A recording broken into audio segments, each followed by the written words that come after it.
अगर अपराध बोध नहीं था तो आंकड़े दबाए छिपाए और मिटाए क्यों गए हैं? जहां इंतजाम होना चाहिए था वहां प्रचार हो रहा था कि सरकार ने 100 करोड़ लोगों के आने का इंतजाम किया है। और अगर 100 करोड़, अध्यक्ष महोदय, अगर ये बात गलत है तो मैं रिजाइन आपको देना चाहता हूँ। ये सनातन परंपरा तोड़कर इन लोगों ने अच्छा नहीं किया। लोग पुण्य कमाने आए थे और अपनों के शव लेकर के गए हैं। अपने सरकारी हेलीकॉप्टर में फूड भर करके फूलों को डालने का काम किया। सोचिए, ये हमारी कहाँ की सनातनी परंपरा है? मैं जानना चाहूंगा। हमारे उत्तर प्रदेश के मुख्यमंत्री जी ने शोक नहीं प्रकट किया था जब देश की राष्ट्रपति और प्रधानमंत्री जी ने शोक प्रकट किया। उसके बाद 17 घंटे बाद सरकार ने स्वीकार किया, क्योंकि कुंभ की जो खबर चलाना चाहते थे, कुंभ की जो खबर देना चाहते थे, उनको साथियों पे आपने FIR लिखा दी है। आप भी जानकारी रखा करो। एक इंजन ने नमस्कार नहीं किया था दूसरे इंजन को, अगर याद हो तो बता कर। महोदय, मैं आपका धन्यवाद देता हूं कि आपने मुझे महामहिम राष्ट्रपति जी के अभिभाषण पे बोलने का मुझे समय दिया है। अध्यक्ष जी, मैं सबसे पहले आपका अभिनंदन एवं अभिवादन करते हुए आग्रह करना चाहूंगा कि मुझे बोलने के लिए जो समय दिया है, मैं उसमें से 2 मिनट का समय महाकुंभ हादसे का शिकार लोगों की आत्मा की शांति के लिए खड़े होकर के मौन रखना चाहूंगा। अगर किसी अन्य को भी सच्चे मन से मृतकों के प्रति सच्चा भाव है तो वो भी हमारे सांसदों के साथ खड़ा होकर के ये मौन श्रद्धांजलि अर्पित कर सकता है। ये माननीय सदस्य, अध्यक्ष महोदय, अगली लाइन अध्यक्ष महोदय, ये विषय, अध्यक्ष महोदय, आप सीनियर लीडर हैं। अध्यक्ष महोदय, ये अधिकार आपका है। कभी नहीं रही। ये मैंने विषय मेंशन करते हुए भरोसा है, इस विषय पर मौन कर दिया था, इसलिए अध्यक्ष का अधिकार है। हाँ, मैं वही अध्यक्ष महोदय, ये जो बात मैं शुरू कर रहा हूं, जहां मैंने मौन 2 मिनट के लिए श्रद्धांजलि की बात की है, ये अधिकार मेरा नहीं है अध्यक्ष महोदय, ये अधिकार आपका है। मुझे पूरा भरोसा है आप पर कि जब अभिभाषण की चर्चा खत्म हो रही होगी उस समय 2 मिनट का मौन श्रद्धांजलि जरूर दी जाए जो श्रद्धालुओं की जान गई है। नहीं अध्यक्ष महोदय, नहीं, अभी 1 मिनट आप लोग कुछ मत बोलो। अध्यक्ष महोदय, अभी तो अध्यक्ष महोदय मैंने बात शुरू नहीं की है, और जिन लोगों को तकलीफ है और जिनको दुख होना चाहिए उनके बारे में मैं, हालांकि वो बाद में कहना चाहता था महाकुंभ के बारे में, लेकिन अध्यक्ष महोदय क्योंकि बहुत सारे माननीय सदस्य ये सुन नहीं सकते हैं, इसलिए मैं बात वहीं से शुरू करता हूं।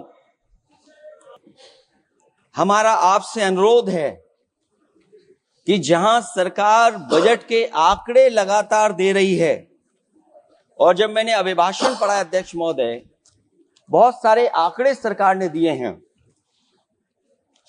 आंकड़े देने से पहले महाकुंभ में मरने वालों के आंकड़े भी दे दें। महाकुंभ की व्यवस्था के बारे में स्पष्टीकरण देने के लिए मेरी मांग है अध्यक्ष महोदय, सर्वदलीय बैठक बुलाई जानी चाहिए। महाकुंभ आपदा प्रबंधन व खोया पाया केंद्र की जिम्मेदारी सेना को दी जाए। महाकुंभ हादसे के शिकार लोगों की मृत्यु, घायलों का इलाज, दवाइयों, डॉक्टर, भोजन पानी, परिवहन की उपलब्धता का आंकड़ा संसद में पेश किया जाए। महाकुंभ हादसे के लिए जिम्मेदार लोगों पर, महाकुंभ हादसे के लिए जिम्मेदार लोगों पर घोर दंडात्मक कार्रवाई हो। जिन्होंने सच छिपाया है उनको दंडित किया जाए। अध्यक्ष महोदय, हम डबल इंजन की सरकार से पूछते हैं, अगर अपराध बोध नहीं था तो आंकड़े दबाए छिपाए और मिटाए क्यों गए हैं? सच छिपाना और मिटाना भी तो अपराध है। इसका दंड कौन भुगतेगा अध्यक्ष महोदय?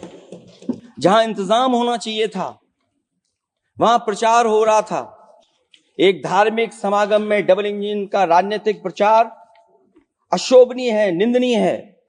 इतने बड़े हादसे के बाद कम से कम अब तो वो होर्डिंग उतरवा देना चाहिए। अध्यक्ष महोदय, महाकुंभ की जो तैयारी हुई, जो हम लोगों ने जाना वहां पर, महाकुंभ न केवल 144 साल के लिए ये कहा गया, बल्कि ये भी कहा गया कि पहली बार धरती पर इस तरह का डिजिटल और जो आधुनिक चीजें हैं, टेक्नोलॉजी, उसका इस्तेमाल कर करके महाकुंभ होने जा रहा है। सीसीटीवी, ड्रोन, लाइव स्ट्रीमिंग के आधार पर जिनका दावा था कि वो डिजिटल कुंभ करा रहे हैं, वो मृतकों की डिजिट नहीं दे पा रहे हैं। एक तरफ तो जो लोग डिजिटल डिजिटल डिजिटल अध्यक्ष महोदय कहने को थकते नहीं हैं, लेकिन जब कुंभ में इतना बड़ा हादसा हो गया है तो यही सरकार डिजिट नहीं दे पा रही है। हमारे अपने लोग मारे गए हैं, जिसमें परिवार का हर रिश्ता दिवंगत हुआ है। किसी की माता, किसी के पिता, किसी की बहू, किसी की बेटी, किसी का भाई बहन, चाचा चाची। बच्चों के आंकड़े तो अभी तक नदारद हैं। खोया पाया केंद्र ही लोगों को तो नहीं मिल रहा है। जो खोया पाया केंद्र था उसको भी लोग पा नहीं पा रहे, ढूंढ नहीं पा रहे। अध्यक्ष महोदय, कुंभ कोई पहली बार नहीं हो रहा है। कुंभ का आयोजन सदियों से होता आया है। हमारे पौराणिक और हमारे इतिहास के दस्तावेज ये बताते हैं कि समय समय पे जो भी सरकारें रही होंगी, जिसका भी राज रहा होगा अध्यक्ष महोदय, उसने महाकुंभ या इस तरह के कुंभ का आयोजन किया है। एक तरफ तो वो कि जो 144 साल बाद महाकुंभ होने जा रहा है, उसका इतना प्रचार किया। और मैंने तो कई टीवी इंटरव्यूज में, कई समाचार चैनलों पर यह बात सुनने में आई और सुनते रहे हम लोग कि सरकार ने 100 करोड़ लोगों के आने का इंतजाम किया है। और अगर 100 करोड़, अध्यक्ष महोदय, अगर ये बात गलत है तो मैं रिजाइन आपको देना चाहता हूं। अगर अध्यक्ष महोदय, ये माननीय सदस्य लोग अगर ये नहीं सुन पा रहे हैं तो मैं इनको एक एक को, आप नहीं गए स्नान करने, आप स्नान करने नहीं गए, इसीलिए इस तरह की भाषा का इस्तेमाल कर रहे हैं। अध्यक्ष महोदय, ये कहा गया कि 144 वर्ष के बाद ये हो रहा है। जहां तक मेरी समझ और जानकारी कहती है, जो एस्ट्रोनॉमी और एस्ट्रो चीजों को समझते होंगे वो ये स्वीकार करते होंगे, जो भी कुंभ होता होगा वो 144 वर्ष के बाद ही होता होगा। पहले सरकार ने संत समाज को शाही स्नान रद्द करने का आदेश दिया, जिससे अनादिकाल की सनातन परंपरा टूटी। और फिर जब देश भर में ये बात उठी, तो उन्होंने हादसे को छिपाकर फिर से आदेश दिया कि अखाड़े शाही स्नान करने जाएं। इससे सरकार ने पावन मुहूर्त के स्थान पर अपने मनमाने समय पर स्नान कराने का आदेश दिया। बात उस दिन या तिथि की नहीं होती है, बल्कि निश्चित मुहूर्त काल की होती है। ये सनातन परंपरा तोड़कर इन लोगों ने अच्छा नहीं किया। और ये क्या परंपरा टूटी है कि नहीं टूटी है, मैं समझता हूं अध्यक्ष महोदय मुझसे बेहतर सामने वाले ज्यादा जानते होंगे इसके बारे में। और जो लोग, अध्यक्ष महोदय, जो हम लोगों ने देखा वहां पर, लोग पुण्य कमाने आए थे और अपनों के शव लेकर के गए हैं।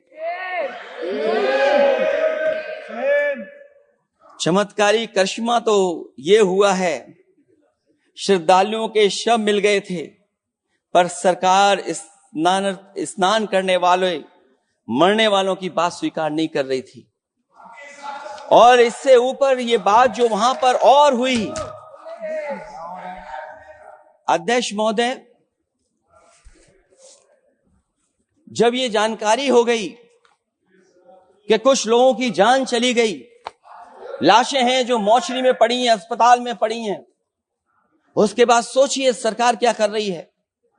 अपने सरकारी हेलीकॉप्टर में फूल भर करके फूलों को डालने का काम किया। सोचिए ये हमारी कहां की सनातनी परंपरा है। मैं जानना चाहूंगा सदन के माध्यम से हमारे माननीय सदस्य बताएं कि जहां लाशें पड़ी रही हों, न जाने कितनी चप्पलें पड़ी थीं, न जाने कितनी चप्पलें पड़ी थीं, न जाने कितने कपड़े पड़े थे, महिलाओं की साड़ियां थी, कपड़े थे, लेकिन उनको कैसे उठाया गया? उन सबको उठाया गया जेसीबी मशीन से, ट्रैक्टर की ट्रॉली से। उनसे उठा करके कहां फेंका कोई नहीं जानता, लेकिन जब उनको लगा कि वहां से बदबू आ रही है तो यही सरकार के लोग छिपाने लगे हैं। यही आपका महाकुंभ का आयोजन था, और हर बात को छिपाने के लिए न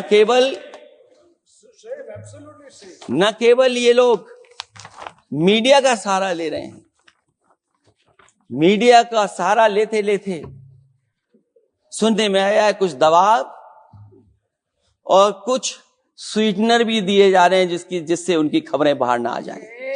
और अगर अध्यक्ष महोदय ये बात सब गलत है मेरी, अगर ये बात सब गलत मैं कह रहा हूं, तो अभी तो नेता सदन को अभी भाषण देना है।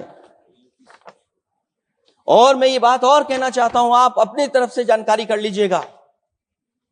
हमारे उत्तर प्रदेश के मुख्यमंत्री जी ने शोक नहीं प्रकट किया था। जब देश की राष्ट्रपति और प्रधानमंत्री जी ने शोक प्रकट किया, उसके बाद 17 घंटे बाद सरकार ने स्वीकार किया। अध्यक्ष मोदी, ये वो लोग हैं जो आज भी कोई सच्चाई स्वीकार नहीं कर सकते, क्योंकि कुंभ की जो खबर चलाना चाहते थे, कुंभ की जो खबर देना चाहते थे, उन कुछ साथियों पे आपने एफआईआर लिखा दी है।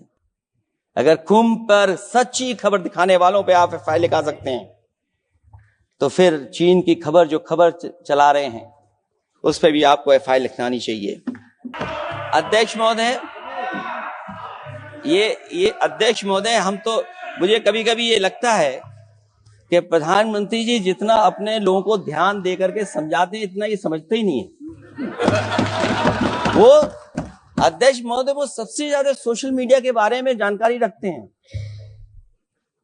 आप भी जानकारी रखा करो।